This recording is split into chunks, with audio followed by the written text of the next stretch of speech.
Welcome to the 2012 NFL running back rankings, numbers 1 to 15. In this show, we use ESPN projections so we can see how they project in the 2012 season. Elite running backs. Arian Foster is the obvious number one running back in the National Football League. The Texans running back is projected close to 1,500 yards, 14 touchdowns, and just over 700 receiving yards. Obviously the best running back. The second best running back is Ray Rice of Baltimore. He's projected 1,300 yards, 14 touchdowns, and just under 700 yards. Him and Foster are close, but Foster beats Rice by a smidgen. Number 3 is last year's best running back, LaShawn McCoy. I think he's a bit overrated. People are rating him the best running back in the league. I don't think so. He's the third best. Close to 1,300 yards projected, 15 touchdowns, 700 receiving yards. One of the best backs in the league, but I would say third. Fourth is Maurice Jones-Drew. Even though he has no good quarterback any year, he still produces. Last year, he led the league with over 1,600 yards rushing. This year, he's projected just over 1,300 yards, 11 touchdowns, but only 300 receiving yards. And that's why Maurice Jones-Drew is only fourth, because he doesn't get many receiving yards like the top 3 guys do. Here are the all-star running backs. The running backs who could still carry your team and still be a number one back. Number 5, I think, is Chris Johnson. Last year, he had a bad year, but he still finished with over 1,000 rushing yards.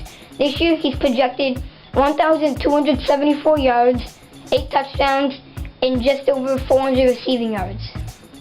I think he's a bit underrated, to be honest. People are taking him third round, and if you can get him third round, snatch him up. Number 6 best running back of 2012, in my opinion, is Ryan Matthews. People are rating him over LaShawn McCoy. They're rating him top 3 running backs. No, he's not a top 3 running back, but he's a top 10. He's number 6 actually, with a projection of 1,261 rush yards, 9 touchdowns, and 300 receiving yards. He's a very good back who I would love to have on my team, but the only but is he gets injured a lot, so I'd be careful for injuries. Number 7 is the wild card, Adrian Peterson. Will he be in for week 1? Will he be in for week 2? We don't know. But either way, he's my 7th best running back, projected over 1,100 yards, 8 touchdowns, and just under 200 receiving yards. Every year, Peterson's rated number 1. Then how did he fall to number 7? I don't get it. In auction drafts, I got him for $10 only. $10! That's a steal. And in standard drafts, I got him 5th round. That's a great steal. Pick him up. He's flying way under the radar. He can be a great sleeper pick. Number 8 is Marshawn Lynch, the Seattle Seahawks breakout running back. Last year, he had 12 touchdowns. This year, he's projected 12 touchdowns and just under 1,100 yards. He doesn't get many receiving yards, which is why he's so low. Number 9 is Matt Forte. I know you're all screaming at me saying, why is he number 9? He should be number 5 or better. But Forte, I don't know how he is with the injury. The Bears signed Michael Bush. I don't know how many touches he'll get. He doesn't get many touchdowns. And I don't know how people ranking him so high. But I have him at number 9. He's projected 1,160 yards, 6 touchdowns only, which is why he's this low, but 512 receiving yards. He can be a great running back, just don't expect for the pace he was on last year before he got injured. The very good running backs are the great number 2s and solid number 1s on your fantasy team. These are all injury risks, and that's why they're not all-stars. They're only very good. Number 10, Darren McFadden, was the best running back in the league before he got injured. He was leading the league in yards, and then his injury happened, missed the rest of the year.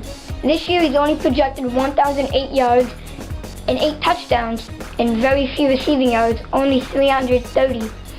But if he stays healthy, he could be a top 5 running back in the league. So I would get him. You can get him low. And number 11 is going higher than McFadden. DeMarco Murray. He's overrated, I think. Tony Romo and the Dallas Cowboys are a passing offense, not a running offense. So that's why I think Murray's 1,053 projected yards is about right, but the touchdowns of 8 will be lower. So I wouldn't overdraft on him, but if you can get him at a decent round, decent price, go ahead and get him. Number 12, Jamal Charles. Coming back from injury, he's projected 5 touchdowns only, which is why he's number 12 and not higher. 1,215 yards, a great number, and 400 receiving yards almost. So he can be a very valuable running back. Just be careful of injuries.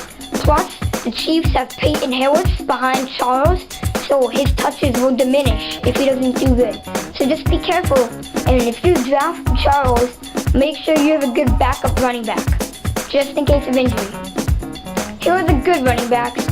Number 13, Buffalo running back Fred Jackson, who was on an amazing pace, and then he got injured. He projected just under 1,100 yards, 7 touchdowns, and 380 receiving yards. He could be a great running back. I like him because the passing offense isn't great, so he gets a lot of touches. Same thing with Steven Jackson at 14. St. Louis has no passing game at all, so they have to give it off to Jackson. Projected 1,176 yards and 6 touchdowns. I think he can be a great running back. Maybe not a number 1, but he can be a very good number 2. Number 15 is Frank Gore. He had a career year last year, but watch out for the injuries, and that's why he's not higher than he is. Because of injuries, I don't know if he'll get 1,118 yards or 8 touchdowns like he's projected, but trust me, if he's healthy, he's a top 10 running back. He's great. But make sure, just like Charles and McFadden, you have a good backup running back just in case of injury. I know Trent Richardson and Michael Turner are not on the list, but that's because Trent Richardson has a bad quarterback in Whedon and McCoy, and he's just an upgraded Ben Jarvis Green Ellis. So I think Trent Richardson is very much overrated, so I would not draft Trent Richardson. And Michael Turner, he's still my 16th best running back. He's a great running back, except he's getting old, and the Falcons said they're going to pass the ball more in 2012, and that's why they're not in my top 15 rankings. Tune in next week for the top 15 wide receivers. Thank you for watching.